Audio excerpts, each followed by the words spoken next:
Olá pessoal, tudo bem? Meu nome é Samuel Dadelast, sou médico e esse é o nosso canal aqui no YouTube para discutirmos temas relacionados à saúde, bem-estar e qualidade de vida. Bom, dando sequência aqui, no vídeo passado eu comentei um pouco sobre o funcionamento dos antidepressivos. Aí eu achei legal continuar nessa vibe, falando um pouco sobre como funcionam algumas outras classes de medicamentos e eu escolhi falar hoje sobre o que a gente chama assim prazóis, tá aqui, botei no quadro, prazóis. Por que prazóis, né? Porque é assim que a gente chama essa classe que termina em prazol. Omeprazol, lansoprazol, pantoprazol, esomeprazol. Existe uma infinidade de medicamentos com essa terminologia e que cada um tem uma peculiaridade, uma pequena diferença. Não são todos iguais, mas a diferença é muito pequena. E esses medicamentos, eles são todos pertencentes a uma classe que a gente chama assim, ó, inibidores da bomba de prótons. Da bomba de próton, né? Próton é esse H+ aqui. E aí, hoje, o objetivo do vídeo é entender um pouquinho sobre a fisiologia do estômago, do trato digestivo, e como esse medicamento atua e o que a gente pode fazer para não ser vítima de alguns possíveis efeitos colaterais que os prazóis podem trazer ao corpo humano. Para isso, vamos começar entendendo a função do estômago. Então vou desenhar aqui para vocês, ó, o esôfago, um estômago e aqui eu vou ter o duodeno. Aqui existe um anel que tem um nome, ele é chamado de esfíncter. Esfíncter pilórico. Vamos botar tudo de novo que isso aqui ficou feio. Esfíncter do piloro ou esfíncter pilórico, tanto faz. Ó, esfíncter pilórico. Pilórico, tá? Ou anel pilórico, também pode ser chamado assim. E aqui eu tenho o esfíncter esofágico, porque esse aqui é o esôfago, né? Esofágico inferior. Bom, legal. Por que eu tenho um esfíncter aqui e um esfíncter aqui? Porque quando o alimento entra no estômago, o estômago é uma cavidade, é uma câmara gástrica que tem como função quebrar, particularizar todo esse alimento que chega em forma de macronutrientes. E para isso eu tenho que fechar essa válvula de cima, fechar essa válvula aqui para evitar que o alimento siga em frente sem ter sido processado ou evitar que ele suba. Porque se ele subir aqui, pensa comigo, o estômago é um órgão ácido, tá? A função do estômago é ser ácido, não é ruim ser ácido, ele precisa ser ácido. E se esse conteúdo ácido subir para o esôfago não tolera, o esôfago vai queimar e aí a gente vai sentir o que a gente chama de refluxo. E aquele refluxo é uma dor em queimação, tá? Então assim, por que o estômago tem que ser ácido? Porque ele é a maior barreira que nós temos contra germes, contra bactérias, né? Quando a gente come, imagina você comer um alimento que tem lá talvez alguma bactéria, alguma larva, alguma coisa que você não viu e que está entrando no corpo, né? Aqui, esses agentes todos, essas toxinas, elas têm que morrer no estômago, né? Então, pensar num estômago sem acidez é tirar essa barreira fisiológica que nós temos, ok? Bom, como funciona isso, né? Como é que o estômago ele faz para garantir esse pH ácido? Mais ou menos assim, ó. Quando a comida entrou, dependendo do alimento que vai entrar aqui, vai começar a estimular algumas substâncias secretoras, porque nós temos células aqui nessa parte membranosa do estômago, células chamadas de bomba oxígenas, que são bombas que vão secretar o quê? Vão secretar gastrina, vai secretar acetilcolina e vai secretar histamina. Ok? E tanto gastrina, quanto acetilcolina, quanto histamina vão ser estimuladoras de liberação de próton, tá? Porque aqui no órgão estômago eu tenho cloro. E o cloro está aqui. E cloro não é ácido, ele não gera acidez. Quando eu estimulo as bombas de prótons, ó, bombas de prótons, tá? Que vão estar por toda a parede do meu estômago. Quando eu estimulo bomba de próton, a bomba de próton ela vai secretar o próton. Ah, pronto, agora eu tenho aqui o H+, né? E aqui o cloro menos. Quando eu tenho o H+ juntando com o Cl-, eu tenho aqui o ácido clorídrico. Então o ácido clorídrico foi formado porque a minha bomba de próton secretou esse próton. Quem é que estimula a bomba de próton? Gastrina, acetilcolina ou histamina. Gastrina é produzido pelas células G, que são células piramidais. E a célula G, então, estimula a gastrina, que estimula o ácido, a bomba de próton a liberar o H+, e formar ácido clorídrico. Legal, vai tornar o pH ácido. A mesma coisa a acetilcolina, vai tornar o pH ácido. Agora, uma particularidade extremamente importante é saber que a histamina é quem mais produz ácido clorídrico, tá? Se tem alguém aqui dessas três que tem maior capacidade de tornar esse pH do estômago ácido, é a histamina. E a histamina, agora vamos entender o que é a histamina. Quando você está com uma alergia, o que você vai na farmácia, que você chega lá e tenta fazer aquela consultinha com o farmacêutico, né? Você fala assim, não, tem alguma coisa para alergia na pele, uma pomadinha? O que ele te vende? Ele te vende um antihistamínico. Olha o que ele te vendeu. Antihistamínico. Por quê? Porque histamina é liberado em situações de alergia, né? Histamina é liberada por uma célula chamada mastócito e o mastócito, ao liberar histamina, ele é caráter alergênico, né? Então você tem que tomar um antialérgico, que é um antihistamínico, para inibir isso. Então quando que você vai liberar histamina no estômago? Quando é que essa bomba parietal, essa célula parietal, essa bomba oxítina vai liberar histamina? Quando você ingere alimentos alergênicos. Então, olha o que eu falei, se tem das três aqui, se tem uma delas que libera mais acidez é a histamina, e se a histamina é estimulada quando você ingere alimentos alergênicos, você começou a entender qual é o tipo de alimento que mais causa a tal da gastrite, né? Quais são os alimentos que são considerados na tabela os alimentos mais alergênicos que podem estimular a histamina? Ovo de galinha, trigo, leite lácteos e amendoim, tá? Então esses são os alimentos de poder mais alergênico.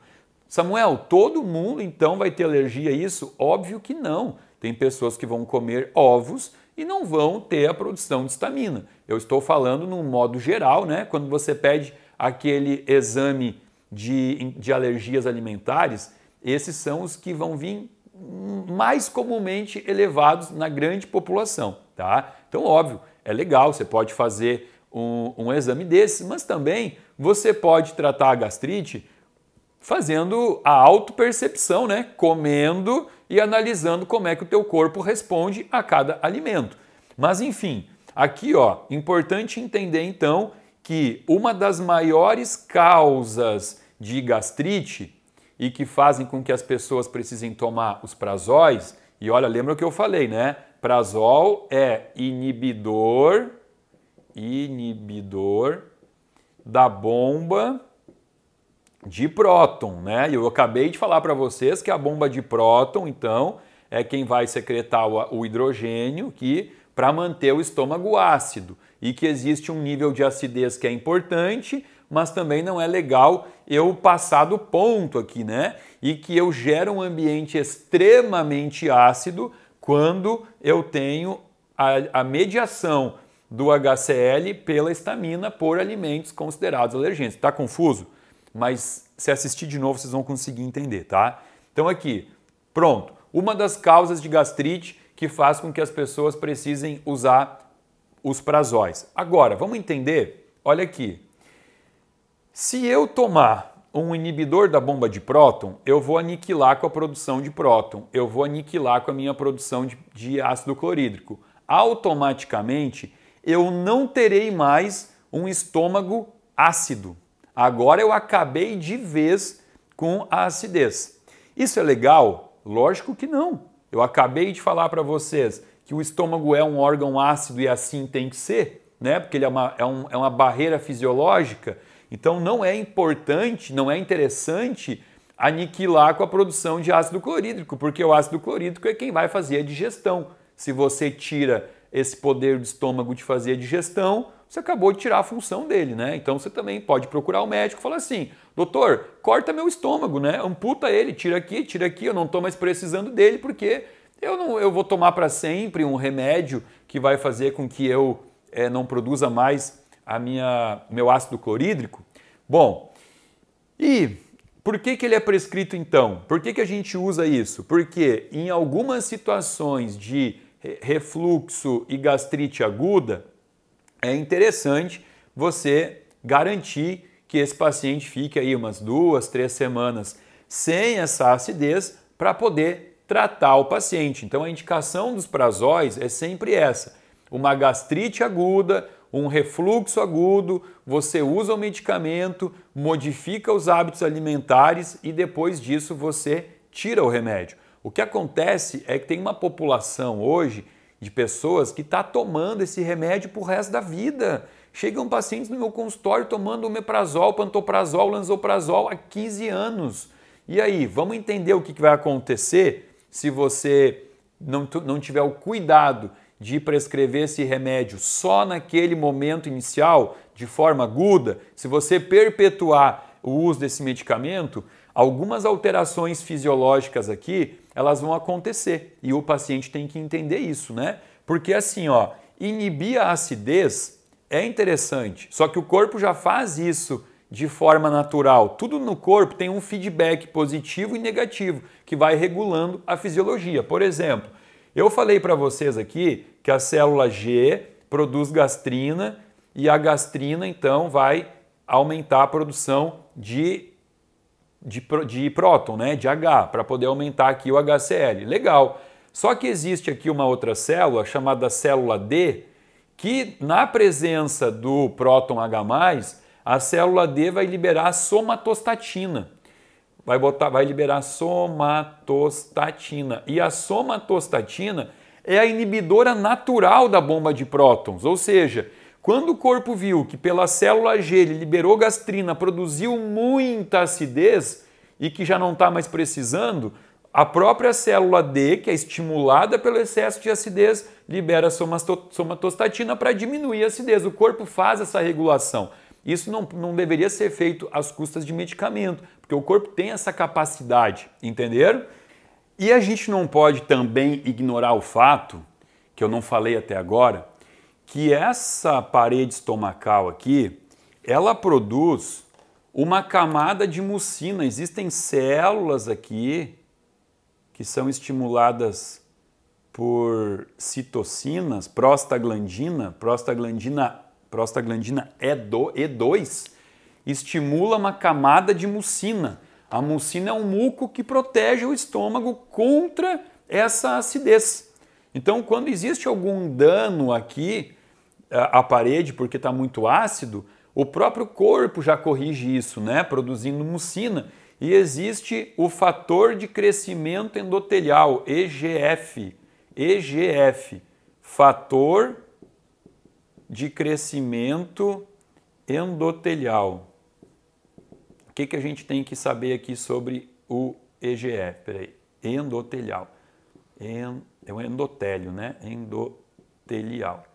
A gente tem que saber que esse EGF ele pode ser inibido por já tem estudos mostrando que filamentos de glúten, esse glúten modificado, ele pode inibir o EGF, que é um fator que ajuda a reepitelizar o estômago que possa estar sendo agredido. E, Ó que louco, estou falando que o trigo, estudos mostram que o trigo inibe isso aqui. Só que o trigo contém uma toxina chamada desoxinilvalenol. Desoxinilvalenol. Isso aqui é uma micotoxina que agride a parede aqui, ó. Ela vai machucando a parede. E aí eu teria que estimular pelo EGF para recuperar a parede, mas o glúten também inibe o EGF. Então vai gerando danos na parede do estômago, que é uma das causas de gastrite. Então eu, na minha experiência de consultório, eu só consegui até hoje tratar pacientes de gastrite quando eu tiro a farinha que contenha glúten, a farinha de trigo, seja ela integral ou seja ela a branca, porque não importa, né? O que importa é o filamento do glúten. Essa modificação que houve do glúten fez com que esse filamento, essa cadeia de aminoácidos, ela seja mais difícil de quebra, né? Isso, obviamente, tem muito estudo mostrando isso, e aí por isso que a gente tem muito paciente desenvolvendo gastrite, refluxo, porque a farinha é a base da alimentação. Muita gente come farinha o dia todo, acorda comendo pão, no meio da manhã come um bolinho de lanche, no almoço almoça massa, lasanha, é muita farinha, é muito trigo. E essa farinha, ela também é enriquecida, a farinha é enriquecida com ferro de pouca biodisponibilidade. A farinha, ela contém, é muito comum encontrar resquícios de inseto.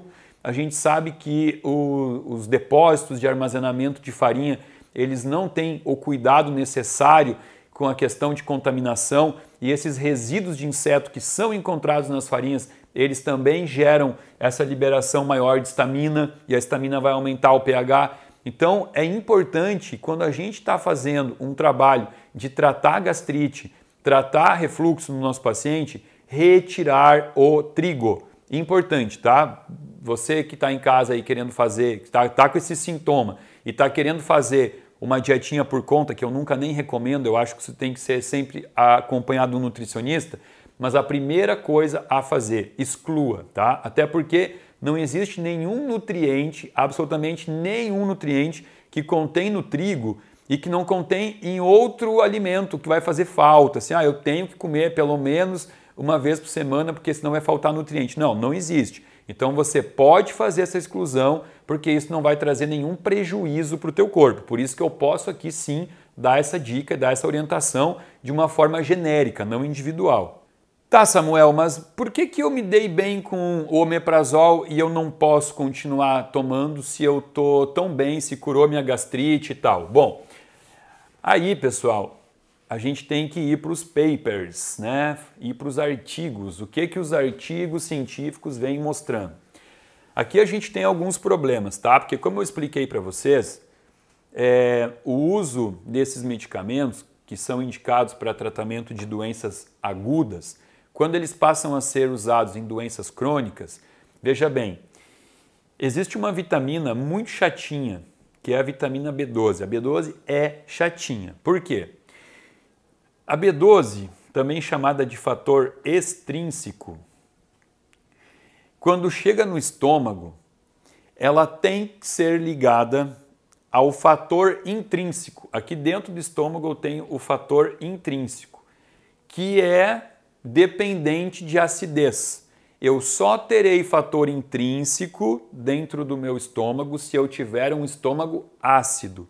E qual é a importância do fator intrínseco?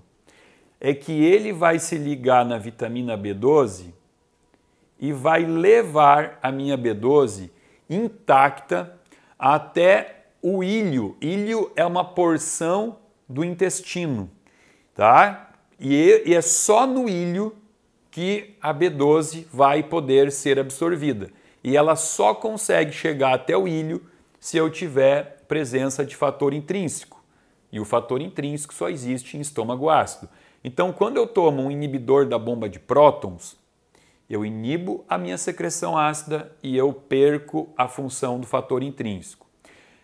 Só que a vitamina B12, por mais que ela seja uma vitamina hidrossolúvel, e geralmente vitaminas hidrossolúveis não têm característica de depósito, ela tem sim uma característica de depósito. Então, não é no primeiro ano, talvez nem no segundo ano, que você vai perceber nível baixo de B12 num paciente que usa cronicamente algum prazol. Mas depois de 2 anos, já é possível sim avaliar isso, avaliar uma queda dos níveis plasmáticos de vitamina B12, e isso é muito perigoso porque a vitamina B12 ela tem mais de 100 funções diferentes e importantes no corpo.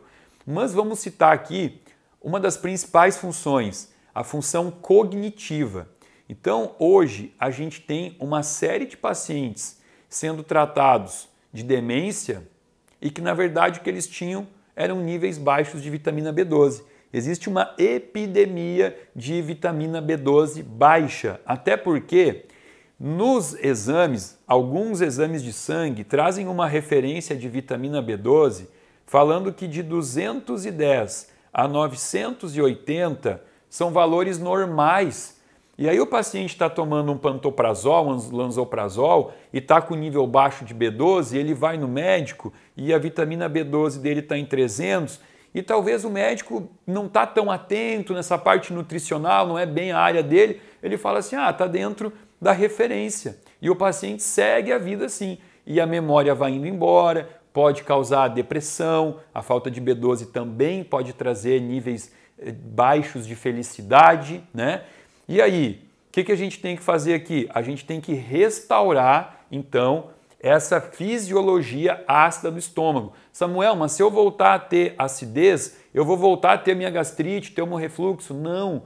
Se você tiver uma alimentação adequada, uma alimentação feita com um profissional da área da nutrição que tenha conhecimento para isso, você não vai ter gastrite porque o teu estômago está ácido, porque, como eu disse, ele tem que ser, ele serve para isso. Nós fomos feitos para ter um estômago com pH ácido. Então vamos lá, vamos ser prático aqui, ó. Eu até ia me aprofundar um pouquinho mais na vitamina B12, mas eu achei legal fazer um vídeo. Próximo vídeo aqui, a gente vai falar sobre cognição e memória. E aí eu vou abordar mais, vou falar mais sobre a vitamina B12. Então vamos lá. Ó, paciente com gastrite, paciente com refluxo. Claro que falando de refluxo, existe uma condição aqui que chama hérnia de hiato, tá? Vamos botar aqui, ó, hérnia de hiato, que é uma anomalia anatômica onde o paciente tem uma dificuldade de fechar esse esfíncter. Então a comida sobe. E quando a comida sobe, ele tem o refluxo. Só que se a hérnia de hiato for pequena, só com medidas gerais, com mudança de alimentação, você já consegue corrigir isso aqui. Se a hérnia de hiato for muito grande, aí tem que fazer cirurgia. Então vamos lá, vamos corrigir aqui o que eu falei. Tirando esses pacientes com hérnia de hiato, todos os pacientes conseguem evitar, sim, aqui uma gastrite ou um refluxo só modificando alguns hábitos, tá? Vamos lá. Ó, primeiro, começa tirando o café, aqui no sul, o chimarrão. Samuel, para sempre? Não, é um momento de tratamento, tá? Começa tirando, tira o ovo por um tempo, tira o trigo, tira os lácteos, tira o amendoim, tira produtos processados e ultraprocessados, os alimentos, né, processados e ultraprocessados, tira o álcool. Bom, legal. Tirou aqui as coisas que mais geram gastrite e refluxo. Tá, o que mais que a gente pode fazer? Eu gosto muito disso aqui, ó, tinturas vegetais. Tinturas vegetais. Quais? De alecrim, tintura vegetal de espinheira santa,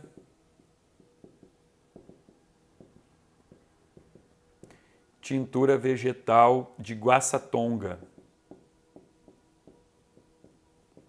Bom, outro dado importante, nem todo o refluxo ele se dá por excesso de acidez. Na verdade, muitos refluxos acontecem por falta de acidez, porque esse esfíncter aqui, para ele abrir, ele precisa de acidez. Então, se eu não tenho acidez, se eu tenho um estômago com hipocloridria, que é o contrário, né, da hipercloridria, o estômago hipoclorídrico, ele não tem acidez. Se ele não tem acidez, aí ele vai manter isso daqui fechado, a comida volta. E ela volta levemente ácida, né? Porque não tem acidez aqui no estômago. Então, quando eu tenho uma gastrite, um refluxo por hipocloridria, eu tenho que garantir que esse estômago aqui possa voltar a ter a acidez certinha. E aí eu uso, então, o que a gente chama aqui de cloridrato de betaína. Betaína HCl, cloridrato de betaína, antes das refeições. Isso melhora muito o processo digestivo. Antes das refeições também, eu posso prescrever um pool de enzima digestiva. Eu posso prescrever para o meu paciente pepsina, pancreatina, bromelina, até porque a pepsina, ela vai vir do pepsinogênio, que é produzido aqui no estômago, e para converter pepsinogênio em pepsina, eu também preciso de acidez. Então, se esse estômago aqui está com dificuldade de acidez, eu vou ter uma dificuldade de transformar o pepsinogênio em pepsina e eu também vou ter diminuição de enzima digestiva. E eu posso colocar tudo isso num comprimidinho e dar para o meu paciente tomar antes das refeições, enzimas digestivas. Muitas marcas americanas já têm blends de enzima digestiva pronta. Né? O paciente compra lá um potinho, chama enzymes, né? Super enzymes, ultra enzymes, e aí o paciente toma antes das refeições. Então, hoje eu ouso dizer que os pacientes que eu conheci dentro do meu consultório, veja bem, não estou falando aqui que eu tenho um milagre para tratar gastrite e refluxo, mas os pacientes que eu conheci no meu consultório que vieram com essa queixa, eu consegui resolver sem precisar utilizar esses inibidores da bomba de prótons. Foram só medidas de mudança alimentar, correções com alguns suplementos e deu tudo certo. Porque eu tenho muito medo de pacientes que inutilizam o seu estômago por décadas. Isso vai gerar consequências muito severas, porque quando eu, aqui no estômago, tiro a capacidade de fazer a hidrólise, né? Esse é o nome bonitinho, digestão a gente chama de hidrólise. Eu acabo mandando para o intestino, aqui vai estar o intestino, eu mando pedaços de alimentos muito grandes e com isso eu vou gerar um processo de disbiose intestinal. Então, o uso dos prazóis, ele está totalmente associado à disbiose, que eu já falei muitas vezes aqui, né, no meu espaço aqui no canal. E se você não sabe o que é disbiose, aqui está uma playlist inteirinha com 4 vídeos sobre o intestino.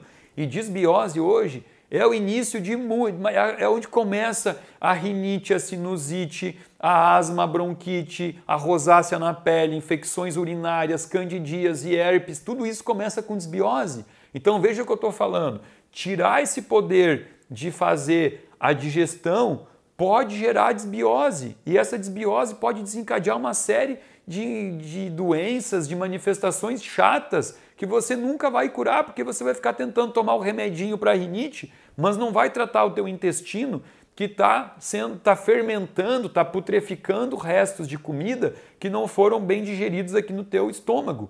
O principal tipo de bactéria que vai surgir no processo de disbiose por causa dos prazóis são 2 bactérias. Uma chama putricina e outra chama cadaverina, porque elas se alimentam, se nutrem de restos proteolíticos, né? Do que sobrou das proteínas que não foram digeridas no estômago porque você está tomando um remédio que tira a tua função digestiva.